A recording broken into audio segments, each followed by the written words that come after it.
And we are rolling. Do you say rolling when it's a podcast? Well, we're streaming it too, so I guess it doesn't really matter either way. Fair point. All right.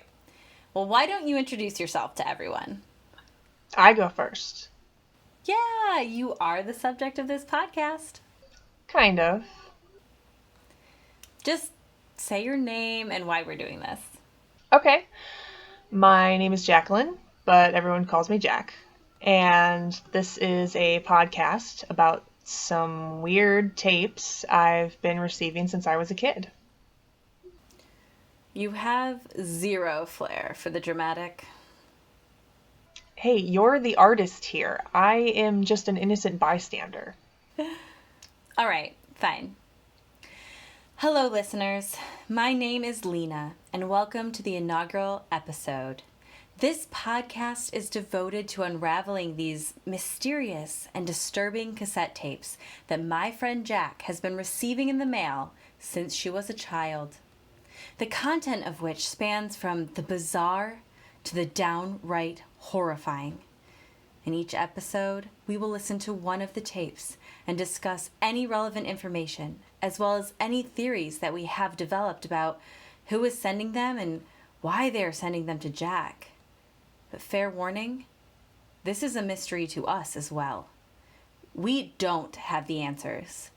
The primary reason for this podcast is that we're hoping that one of you might be able to help us crack this case. This is Tapes from Beyond.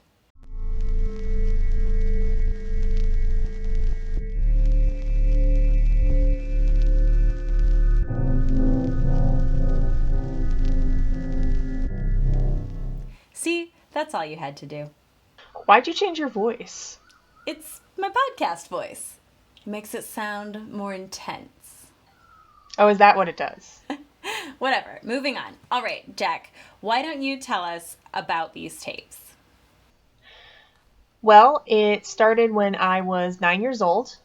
My family and I went on a cross-country road trip one summer, and when we returned home, there was a package sitting on the front porch for me. There was no return address on it, and it came in a padded envelope which was beat to hell. What do you mean by that? The envelope looked like it had been sitting at the bottom of a mail sack, which was sitting in a mud puddle for about 10 years. It was addressed to you specifically. First, middle, and last name. No return address. How did your parents react to this? At first, they just assumed it was a friend who sent me a package from camp or something. Truthfully, I was being a right shit by the end of the trip, so I think they were happy to have a distraction. Why were you, as you say, being a right shit? I was 9, and I just spent 3 weeks in a station wagon with my parents and my brother. Right. All right. Well, so they hand you the package, and then what? I go into my room and open it, and find one of those mini cassette tapes for a handheld recorder, the kind people used to use before everyone had a smartphone. Was there a note or anything inside? Just the tape. It was unlabeled, and other than looking roughed up like the envelope, there was nothing remarkable about the physical tape. The content on the tape, however, was a different story. That's one way of putting it. So then what happened? My dad had one of the old recorders that he kept in a box out in the garage, so I found it and played the tape. And we're going to play that tape for the audience here in a few moments. But I'd like to do a little housekeeping first. So you swear to me and to everyone listening that the story you're telling is true. These tapes were sent to you in the mail and you had nothing to do with their production, nor do you have any idea who made them or why they were sent to you. That is correct.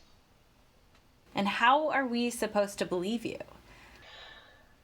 I guess I really don't care if anyone believes me anymore. I'm only doing the podcast because we're friends and you asked me to. Oh, come on, Jack. I'm serious.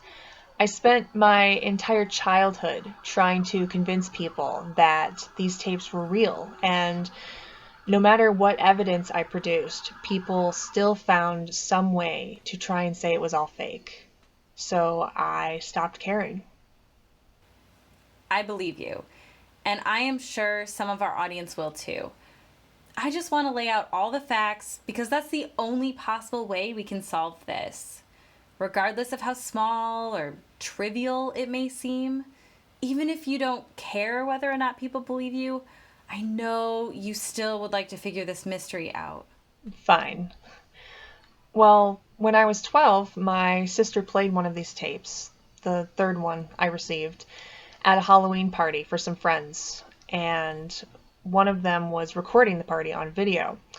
In it, I walk in while they're playing it, and I freak out on them. Okay, so at the very least, we can prove that the existence of these tapes goes back 15 years or so? Correct. And can we talk to your family about this?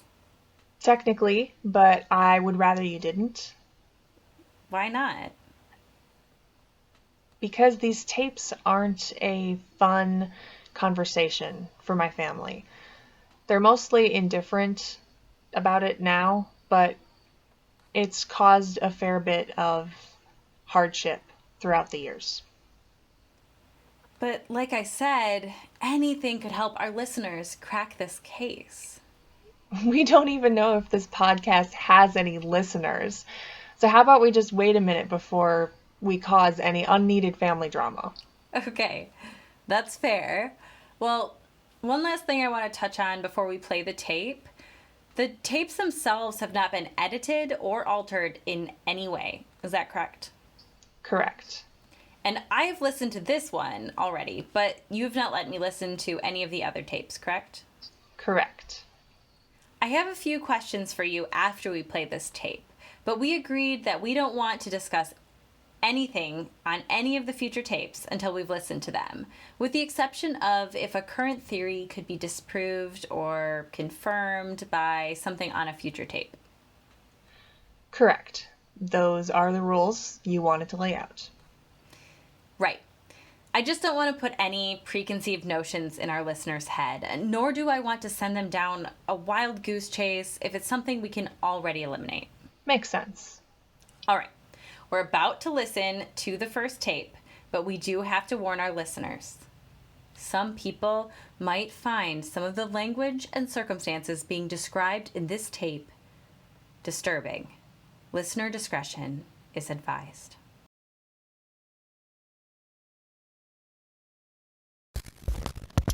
So I decided I wanted to give this recording thing another shot. I'm not going to rant like I did the last time because that's not going to help anything. But I feel like I'm losing my fucking mind here. And I need someone to talk to. Even if that's just a small shimmer, I figure that's better than nothing. And, I figure there's a practical reason for doing this as well, in that I can't explain a lot of what I've seen these past couple days, a lot of what I've experienced. And, I don't know if I'm going crazy or if this town is crazy or what, but, I figure if I talk about what I've seen in these recordings, then at least I can go back and listen to them and know that I'm not making it all up, because I don't know how long it's going to be until someone can come and rescue me. I don't know how long it's going to be until I can get out of here. I don't know if. So, I'll probably just end up pitching these down the well like I did the last one, but, maybe it'll help. I guess I'll start from the beginning. I only came to this town because I'm doing that thing for my brother. I guess one of the families is from here, so I got their address and I drove all the way here. When I finally got off the freeway, I still had to drive down these back roads for a long time, and I eventually came to a gas station that was on the outskirts of town. And, I go inside hoping that someone will be able to help me find this address. But when I got in there was no one there. The doors were open. There was product on the shelves. The lights were on, but there was no one inside. So I waited around for a little bit. I thought maybe, someone was on their break or going to the bathroom or something, but no one showed up. So eventually I just grabbed a copy of the town map and I went out to the car to try and find the address on my own. I was able to find the street that it was on, and I figured that would be a good enough start. So I go to start my car, and lo and behold, my car doesn't work. Now, I don't know a lot about cars, but this one's brand new, and there's no reason it shouldn't have worked. But it didn't. So I got out and I started walking into town.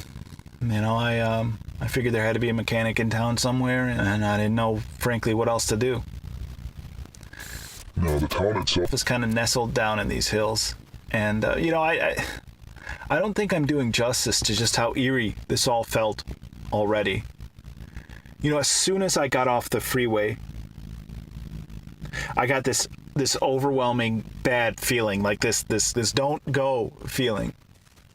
No, I'm not a superstitious person. I figured, I must have just been anxious about the task at hand. So I just pushed it out and I just went into town anyways. So it wasn't just that gas station that was abandoned. It was this whole town. The whole time I was walking down the road, there weren't any cars. I didn't see anybody else walking. There was nobody on a bicycle. I passed a handful of houses, but they all looked abandoned. There was no sign of life anywhere. There weren't any animals. Hell, there wasn't even any roadkill. This whole town was empty. It was dead. But I didn't know what else to do. So I kept walking. Eventually I came up to this trail that cut down the hill and through the woods. And it had a sign that said that it led towards downtown. So I pull out the map, and best I could tell, that this trail would save me a couple miles off the trip. It was getting pretty close to dark, and I didn't want to be out here at night. So, I take the trail. I mean, how was I supposed to know? So I get maybe a half mile into the trail, and I hear this noise from behind me. So I turn around. So I keep walking back into town, but maybe just a little bit faster now. I get a couple more steps, and I hear the noise again. So I spin around, and still nothing. And then I hear it again. And that's when I realized that the noise wasn't just coming from behind me. It was also coming from above me. It's kind of this hazy forest, and it was getting pretty close to dark, so I didn't have a great view of it, but I could see this giant, vaguely humanoid silhouette hanging in a tree. And I swear, as soon as I looked at it, it started charging at me. So I turn around and I run. And this thing is chasing me. It's swinging through the trees. I can hear it grunting as it leaps from limb to limb. I can hear small branches explode as it plows right through them. And it's gaining on me. And I know that this thing wants to hurt me. I know that if I let this thing catch me, it's going to pummel me into the ground. It's going to pound me until I'm pulp. And I don't want that to happen, so I run. And eventually I see it. I see where this trail, this steep, downhill, woodland trail, empties out onto this flat, paved road. And I feel like if I can just get to that road, maybe I have a chance. But this thing is getting closer and closer. And I get right up to the edge of the trail, and I hear the thing drop down from the trees. I feel the ground shake as it lands right behind me, and I know I have to be within this thing's arm's reach, so I just leap forward. And I hit the ground, but I don't stick the landing, and I go tumbling forward. And I know that this thing isn't going to trip, so as soon as I stop rolling, I just curl into the fetal position and I wait. But nothing happens. I've rolled a lot further than I realized. I'm at least 100 feet from the edge of the woods. But I can see the thing standing there, right at the edge of the shadow of the tree line, like it was afraid to come out into the light. And like I said, it was a hazy day, and I'm not in a great shape because of the fall, but I can make the thing out a lot clearer now. And it looks like this massive, there's something wrong with it. It's sick. I remember once I read this magazine article about this guy who had this condition. This poor man, they called the tree man, because he had all of these growths all over his body, and they're so thick and so dark that it looked like he was made partially out of bark, like he was made partially out of this wood. And that's what this thing looked like. And I'm staring at this thing, frozen in terror. And then it screams. But it wasn't this low, animalistic roar like you might expect. It was high-pitched. It sounded like a child being hurt, like a child being murdered. And I will never forget that scream. It is scarred into my memory. But that broke me out of my trance. As soon as that thing screamed, I got up and I started running into town. When I started moving, I could feel how bad a shape I was in, but I had to push that out. I couldn't think about how hurt I was, because then I wouldn't be able to move, and this thing would get me. So I go running into town, and I get into the downtown area, and I start screaming like a maniac. I start screaming, "Help me, please! God, somebody help! There's something in the woods! I need help! Anyone, please!"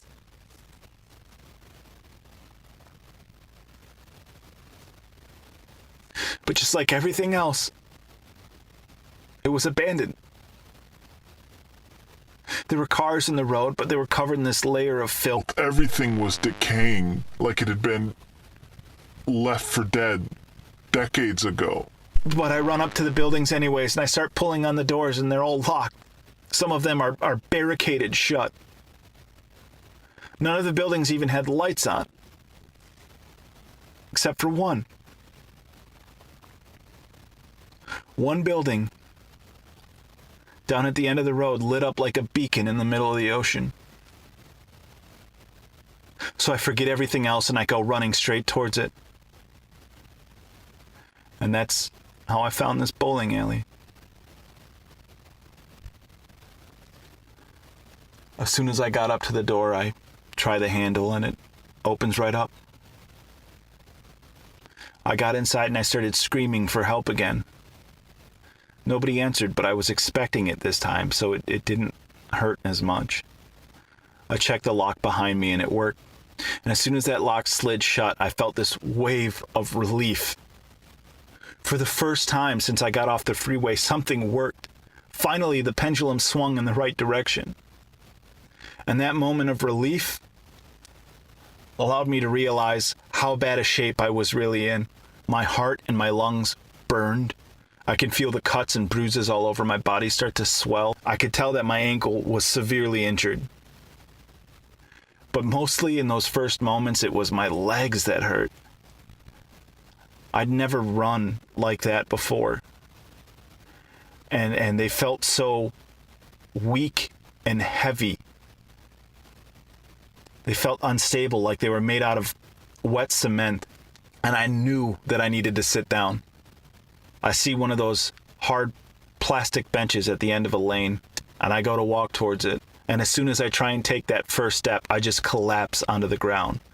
My legs did all that they could. They refused to work any longer. So I start crawling towards it, and I pull myself up onto that bench. As soon as I put my head down, I passed out. Now, I can't tell you how long I was out for, but when I woke up, it was completely dark out. I probably would have slept through the whole night, but the thing from the woods was outside. It woke me up with one of its ear-piercing screams. I could hear that it was close, too. I could hear it shuffling around and grunting out there. I could hear the occasional click of its wooden club-like limbs against the cement, and I knew that it was searching for me. And to top it all off, I really had to pee. Now, I didn't want to get up and go to the bathroom, because what if I made a noise and alerted that thing to my presence. So I figured, I'll just piss my pants. I mean, all things considered, it would be far from the worst thing I went through that day. But then I realized that I couldn't do that either. Because what if this thing was using scent to try and track me down? And what if that was enough to alert it to my presence? So I sat on that hard plastic bench, body aching, frozen in terror, too scared to piss my own pants. Now, fear has a way of slowing down time, of really stretching out a moment, and pain does as well. And together it's exponential. So I can't tell you how long I waited for that thing to leave, but it felt like an eternity. Eventually it did leave, though. I couldn't hear its grunting or shuffling anymore, and its screams became more of an echo. And when I was absolutely certain that it was gone, I waited for what felt like another eternity, just to be safe. And when I couldn't stand it any longer, I got up and I made my way into the bathroom.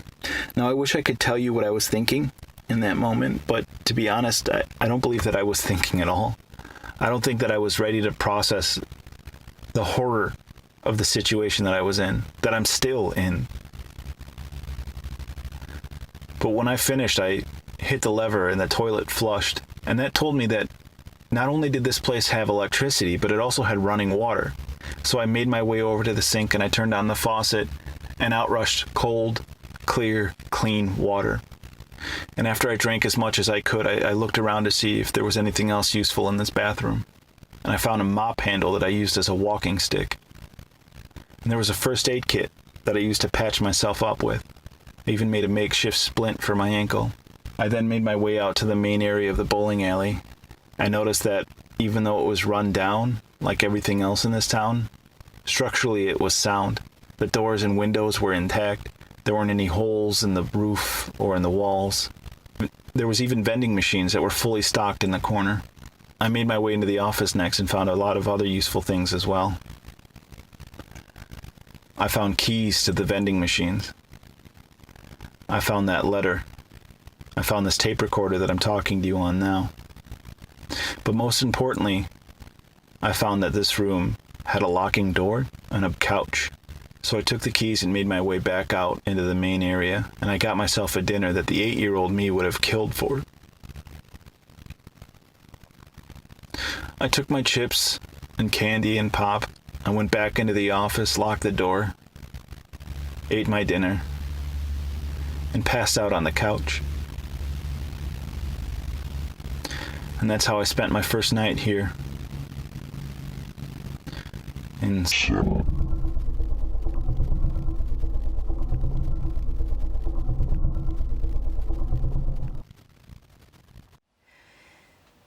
So, there's that.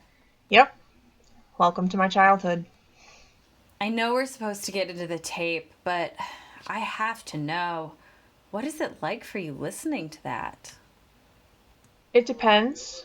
This time it was a bit more intense than usual, I think, given all of this. For the most part, since I was a kid, it's no big deal. It's not something I enjoy thinking about, so I don't pull out the tapes and listen to them when I'm bored or anything. But what about when you first heard it? I was horrified. Take me back to that day. What were you thinking when you first got it? What happened after you listened to it? I was legitimately traumatized by it. I mean, I was 9 years old. The swear words alone were enough to make me feel sick. I remember listening to it and then getting this overwhelming fear of being watched. I mean, this tape was addressed to me specifically, so whoever sent it knew where I lived, and they wanted me to hear it. I didn't know what to do. I thought my parents would be mad at me if I showed it to them. Why? A bunch of reasons. I wasn't even allowed to watch PG-13 movies, so they definitely wouldn't have wanted me to be listening to this. I was worried they would think somehow this tape being here was my fault. And I had already caused such a fuss on the car ride home, I didn't want to introduce any drama into the household. So what did you do? I sat down and I started crying. You poor little girl. Yeah, I didn't know what else to do. Eventually, my dad heard me and he came in, and he thought I was just crying over the stress of the day, so he kneeled down next to me and gave me a hug. I kept saying no, no, no, no, and that freaked him out a little bit. And he pulled back, looked around, and saw the tape recorder, which was still playing, albeit it was just white noise at this time. Did he listen to the tape then? Not right away. He brought me inside and sat me at the table and asked me what was wrong. My mom and brother gathered around, and I told them about the tape. My dad started to play it again, and I screamed at him to stop. I told him I didn't want my brother to listen to it, and I didn't want to listen to it again either. So they sent us to our rooms. I heard them shouting at each other a little after that, and then they both came straight into my room. What were they shouting at each other about? I don't know. You never asked them about it? Nope. All right. Well, then what happened when they came into your room? My mom came right up to me and gave me a hug. She was crying and apologizing that I had to hear that. She told me she felt awful that she didn't listen to it first. Then my dad asked who sent me the tape. I told him I had no idea, which he didn't believe right away. I eventually convinced them I had no idea, and that was pretty much that. What do you mean that was that? They didn't call the police or anything? Sure, they did. But what could the police do? No crimes had been committed, and sure, the tape was scary, but they didn't make any threats or anything. But what about the guy on the tape? They weren't worried about some guy who was trapped by a monster in some ghost town? Listen to the sentence you just said. They figured it was all a prank. They said if we see anyone creeping around the house or following us around, to give them a call. They also said to keep the tape in case any more get sent, and then they could compare notes on the two or something along those lines. So the cops left and it was back to life like normal? No. The cops left, but life took a little while to go back to normal. My parents were on edge after that. My brother was pissed at me because I wouldn't let him listen to the tape, and I couldn't sleep at night, which made everything worse for everyone. I just kept picturing this guy trapped alone in a bowling alley somewhere, terrified and waiting to die. We had these woods out behind my house, and I was convinced every noise I heard was the thing from the woods. But eventually, yeah, everything went back to some form of normal.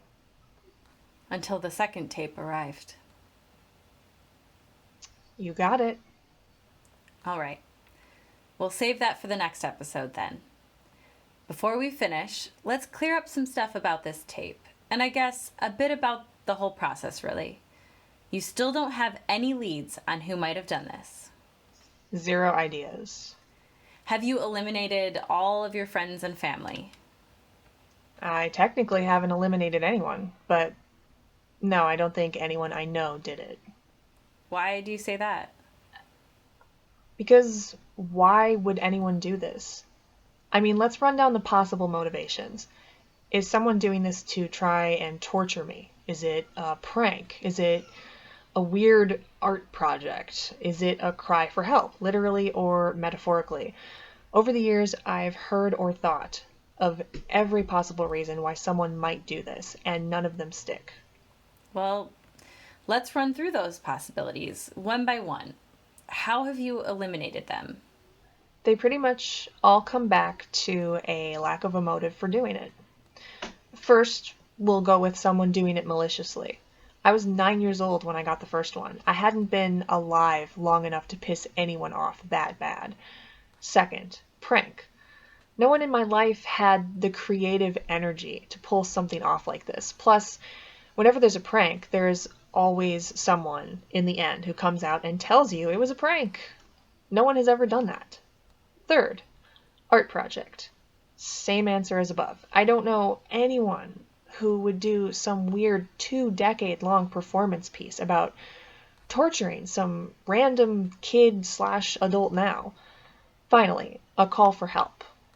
What if the stuff in this tape is real and some guy is or was really trapped and trying to get someone to come save them? Why would they send it to me? Of all the people in the world, they send it to some random 9-year-old girl. So like I said, technically I haven't ruled out any of these, but at this point I would need something to convince me that any of these could be possible before I entertain any of them again. What about some random pervert that gets off on this somehow? People always say that, but the tapes never get sexual. Again, technically I can't rule it out, but I would need some sort of evidence to believe in it first. You get that suggestion a lot? Yeah. I think sex is confusing and uncomfortable enough on its own for lots of people, so anything they don't get gets shoved into that category. Which really only narrows it down to one possible category. You're making it all up. Exactly. Which is why I don't bother talking about it much anymore. People hate questions without an answer, and as that is the only answer that really makes sense, that's pretty much what everyone assumes. But you're not making it up, though. I'm not making it up. And my parents have plenty of therapy bills to prove it. All right. Well, let's break down the tape itself. Actually, can we wait for this one? I kind of want to hear if anyone has any theories of their own before we get into mine. I have never been able to hear what other people think about this without my own ideas being introduced to them first. That kind of breaks from the format we just introduced to people. We don't really want to do that in the first episode. I know, and going forward we'll stick to the format, but this is an opportunity here to think about this with a clean slate, and I don't think I'll ever get another one. I don't know. Humor me, okay? All right. Fine. But we'll do a full breakdown in the next episode on your theories as well as any theories we get from our listeners. Agreed? Agreed. Well, thank you everyone for listening to the first episode of Tapes from Beyond. Please like, share, and subscribe. If you have any questions you would like to ask us, feel free to leave a comment and maybe we can address it in a future episode. Until next time, good night and stay safe.